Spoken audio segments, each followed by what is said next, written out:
What if I told you that airports aren't just places of transit? They're psychological war zones built to influence your every move. You don't choose your path, you don't notice the traps, and by the time you're in the air, the airlines have already won.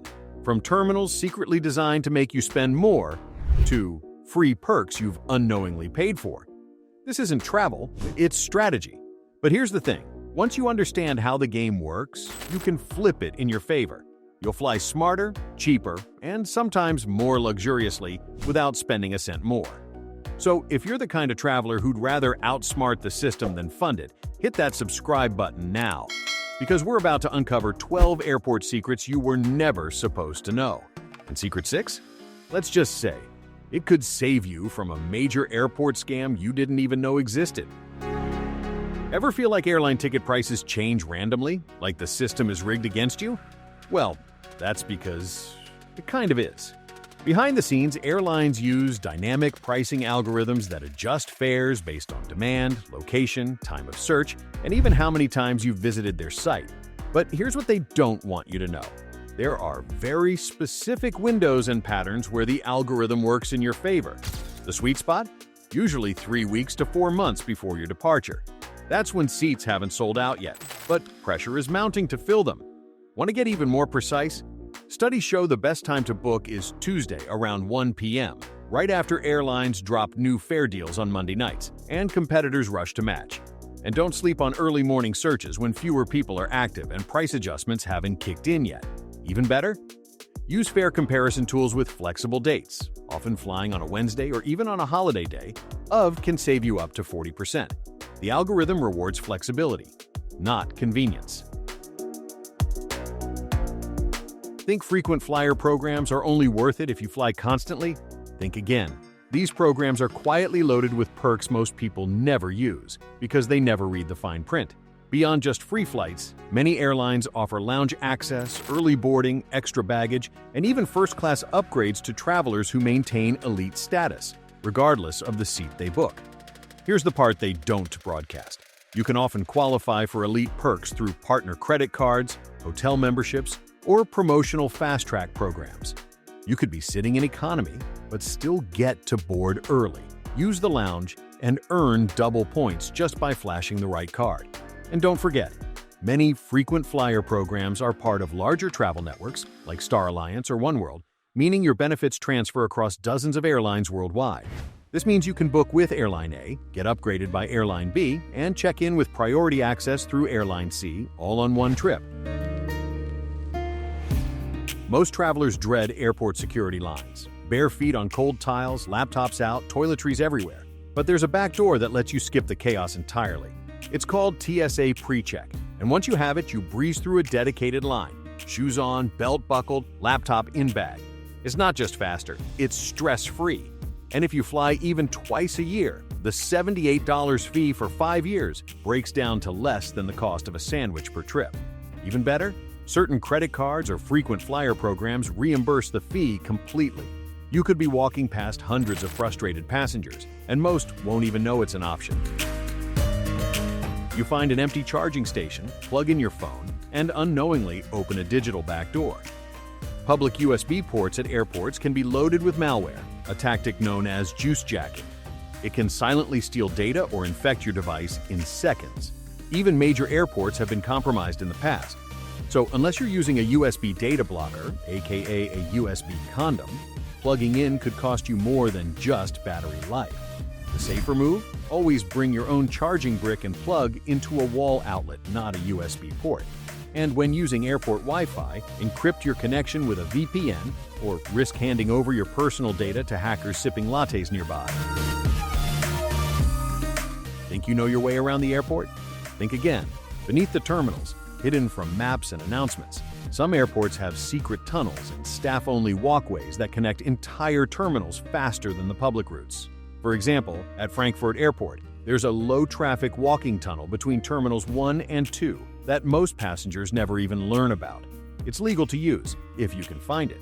And while employees use them for efficiency, smart travelers use them to skip shuttles, avoid crowds, and catch tight connections with minutes to spare. But you'll only spot the entrances if you know where to look. You walk past the velvet rope, assuming the lounge is for business class travelers only. Wrong. Many lounges sell 24-hour access for less than the price of a hotel room, often around $30 to $50.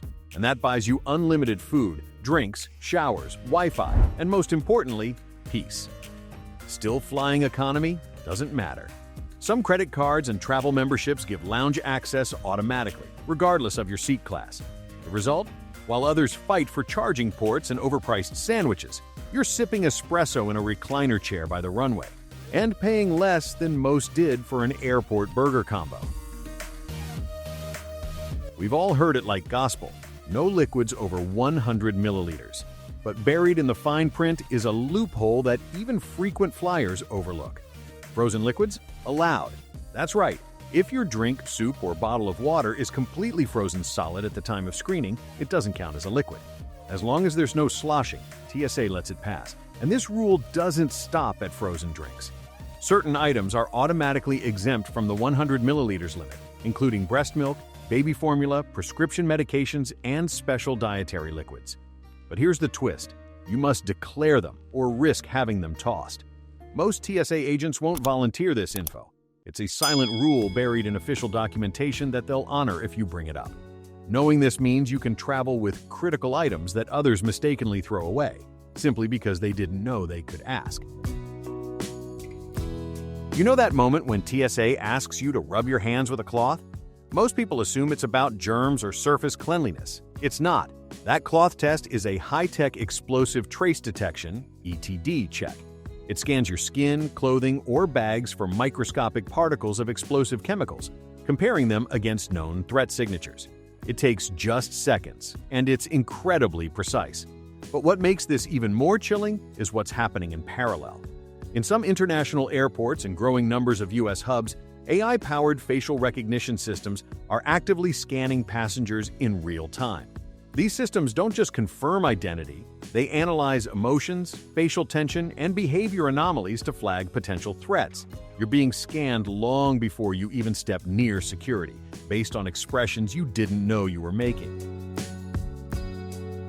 You're sitting in 23C, peeling back the foil lid of your in-flight meal. It looks fine, tastes meh. But what you don't realize is that meal was designed over a year ago. Airline catering is one of the most optimized, cost-cut industries in the world. Every dish is pre-decided months, sometimes over a year, before it hits your tray. They test shelf life, packaging, heating times, and how food tastes at 35,000 feet. Why? Because your sense of taste dulls by 30% in a pressurized cabin. Salty becomes muted, sweet turns bland. So meals are intentionally oversalted, oversweetened, and acidified to compensate. Then there's the money-saving angle. One airline famously saved $40,000 a year just by removing a single olive from their business class salad. Multiply that across dozens of routes daily, and you get meals engineered for margin, not flavor. You've passed security, but your gate is nowhere in sight. Instead, you're on a winding, retail-laced journey through perfumes, watches, chocolate pyramids, and electronics you never meant to shop for. Welcome to the Golden Walk, a design strategy airports use to maximize your exposure to shops before you reach your gate. It's not random. Airport architects intentionally elongate the path between security and the boarding area. It's filled with subconscious cues, warm lighting, inviting storefronts, and wide walkways that make you slow down. Here's why. Passengers who've just cleared security feel a psychological release, a post-stress dopamine hit. That's when you're most likely to make impulsive purchases. And the longer the walk, the more likely you are to buy something you didn't plan to. Some airports have even measured sales per foot walked and adjusted the layout accordingly. Ever wonder why airport terminals feel so oddly cozy despite being jam-packed and loud? From the moment you walk in, you're being emotionally manipulated. It starts with the lighting, often warm and dim, like a hotel lobby. Then there's the low ceilings, which create a sense of enclosure and comfort. Add plush carpets, gentle music, and calm announcement tones, and you have what psychologists call passive behavioral control. Studies show that passengers who feel calm and safe are significantly more likely to spend money, not just in shops, but on snacks, upgrades, and last-minute travel purchases. Even gate seating is arranged to encourage specific moods. Rows near windows reduce perceived stress, while certain zones are isolated to encourage digital engagement. Read online shopping. The moment you hand over your suitcase at check-in, it disappears behind a curtain and into a chaotic network of conveyor belts, scanners, and split-second decisions. Here's the truth. Airport staff don't manually track your bag. Your luggage is scanned and sorted by machines that rely on barcodes, and if your tag gets smudged, torn, or confused with an old sticker, your bag can be routed to the wrong country entirely. Bags that move too fast can miss check-in scans. Bags that move too slowly might not make it onto your plane. And once it's lost, you're stuck waiting while systems try to guess where it landed. Here's how to outsmart it. Take a photo of your bag at the check-in counter, front, sides, and tag. Drop a GPS tracker like an AirTag inside. Remove all previous trip stickers before you check in. Travelers who use this method have found their bags in hours, while others wait weeks. So now you know, airports aren't just travel hubs. They're full-blown strategy zones, designed to guide your feet, blur your judgment, and empty your wallet. One overpriced latte at a time. But with these 12 secrets, you're no longer just a passenger. You're the one playing the game, and playing it smart. Which one blew your mind the most?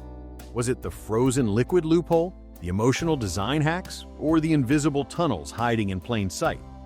Drop your favorite in the comments. We want to hear what you caught that most travelers miss. And if this video just saved you time, stress, or money, hit that subscribe button now.